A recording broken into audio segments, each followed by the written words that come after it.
Welcome back to another episode of my top issues, but this time with the Xiaomi Pad 5. To all the subscribers, welcome back and thanks for stopping by once again. And if you're new here, we make tech videos of all kinds, so feel free to drop a sub to get notified of new content.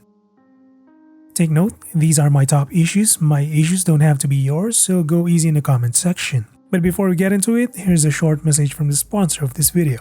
CityKey Offers specializes in delivering cheap and legitimate software and game codes. If you ever need a Windows 10 Pro key, you can buy one at a very cheap price. To do so, just visit cdkeyoffers.com. Search for Windows 10 and choose a suitable copy for you, but in my case, I always go for a professional copy. Before making a payment, make sure to type in the RC20 code for an exclusive 20% off discount. After that, you can choose your preferred payment method.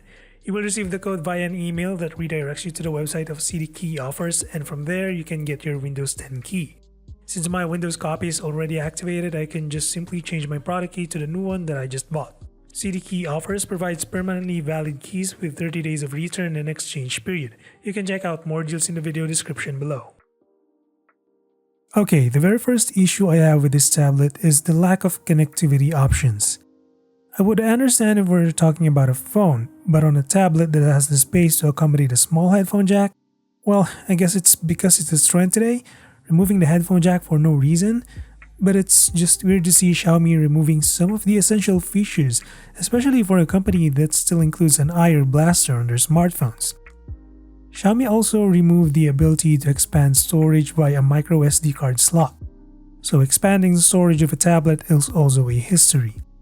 Good thing this tablet starts at 120GB with the option to go for the 256GB, something a certain company refuses to do so, Realme. But together with the absence of the card slot is the SIM slot. I admit mobile connectivity on a tablet is not a huge deal to me, but I can see other users seeing these features as a deal breaker. My second issue and one of my biggest concerns here is the RAM. You only get 6GB RAM here regardless of the variant you get. Recently, I found out the latest MIUI devices tend to perform smoother and better with at least 8GB RAM. Pair a MIUI device with 6GB RAM and you'll deal with stutters and jitters across the UI consistently. I've seen this instance on the Poco X3 Pro, Xiaomi 11 Lite 5G NE, and even the Poco F3.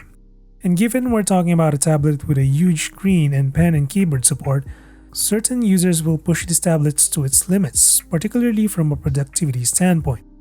For example, I am a huge browser user. I consistently need multiple tabs open whenever I need to research or write something. The fact this tablet uses 6GB RAM and the aggressive RAM management of Android OS don't help me in being productive. If you're using this tablet for entertainment, you don't have to worry about RAM, but for those who want to fully take advantage of the large screen and accessories, it's not going to be a smooth experience. The third issue I have is the glare. So the 11-inch IPS LCD Dolby Vision supported display is excellent. It looks good, it supports 120Hz, and it gets bright enough under the shade. The only really annoying thing, particularly when watching full-screen videos, is the glare. This display doesn't handle glare well whether or not you're beside a window on a bright sunny day. However, it's weird that even my reflection is enough to see myself on the screen more than the content itself. I'm not sure what Xiaomi could have done to reduce the glaring on the screen. I don't see them using an anti-glare panel since that's commonly used on laptops, but maybe a panel with higher brightness levels could mitigate the issue. But with the exception of glaring, this is a very good quality display.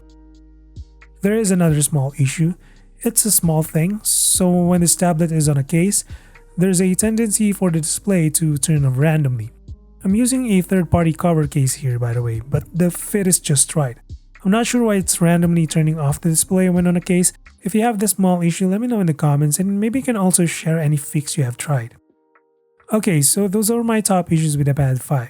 Do they look like huge downsides when buying this tablet? No.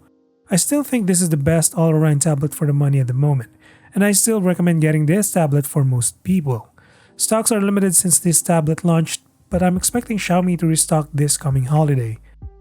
That's it. Drop a sub or a like if you feel supporting the channel, and until the next one, stay safe.